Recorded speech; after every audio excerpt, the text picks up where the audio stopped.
দুঃসাহস বুলিয়েই ক'ব নে স্পৰ্ধা বুলিয়েই ক'ব অসমত ৬জন বিধায়ক লাগে ভোজপুৰী সন্মিলনক মংগলদৈত সংবাদমেল পাতি পাবত গজা সংগঠনৰ দাবী এয়া আমি অহা আগন্তুক বিধানসভাত আমাৰ কমিউনিটিৰ পৰা ভোজপুৰী ভাষাভাষী বা হিন্দী ভাষাভাষীৰ পৰা আমি 6% ওপৰত ভিত্তি কৰি 6জন আমি আমাৰ কেন্দ্ৰীয় দাবী কৰিছোঁ ইয়াৰ ভিতৰত তিনিচুকীয়া আছে BTAD-টো এটা কলাগাঁও সমষ্টি টংলা সমষ্টি আছে যিটো মুখ্যমন্ত্ৰীয়ে য'ত উপযুক্ত বুলি ভাবে আমি তেখেতক আমাৰ ফালৰ পৰা অনুৰোধ জনাইছোঁ কিন্তু দাবী কৰিছে কাক জানেনে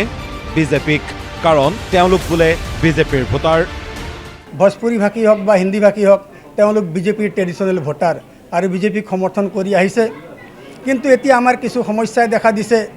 যে অসমত 6% আমাৰ জনসংখ্যা আছে বিভিন্ন স্তৰৰ পৰা যিটো পোৱা যায় সেইকাৰণে আপোনালোকৰ জৰিয়তে আমি মাননীয় মুখ্যমন্ত্ৰী মহোদয় হিমন্ত বিশ্ব শৰ্মা ডাঙৰীয়া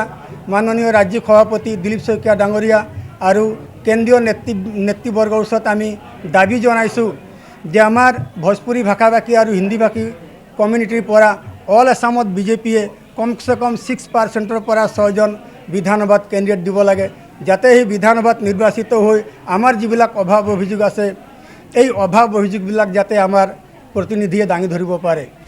কেৱল ইমানেই নহয় দাবী কৰা মতে ভোজপুৰী জনপ্ৰতিনিধি নাপালে বিৰোধ কৰাৰো দিলে হুংকাৰ আমি মেহনতেৰি খোৱা জাতি আমাৰ যদি হিষ্ট্ৰী চাই আগৰ পৰা লাষ্টলৈকে আমি মেহনত কৰি খোৱা জাতি গতিকে আমি ইমান বিচাৰি নেবাজত যে আমাক ঠিকা দিয়ক আমাক চাকৰি দিয়ক অমুক তমুক আমি উপযুক্ত যদি পাইছোঁ নাই যদি নাই কিন্তু কথা হ'ল কি যদি একেবাৰে নেগলেক্ট হয় এটাও টিকেট নিদিয়ে বিৰোধ সম্পূৰ্ণ 100% হ'ব অঁ একদম এইটো 100% মোক দেখা পাব চবতে প্ৰত্যেক ডিষ্ট্ৰিক্টতে মোক দেখা পাব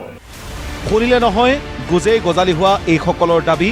কাৰ বাবে কিয় এনে স্পৰ্ধা সেয়া নিশ্চয়কৈ অস্পষ্ট নহয়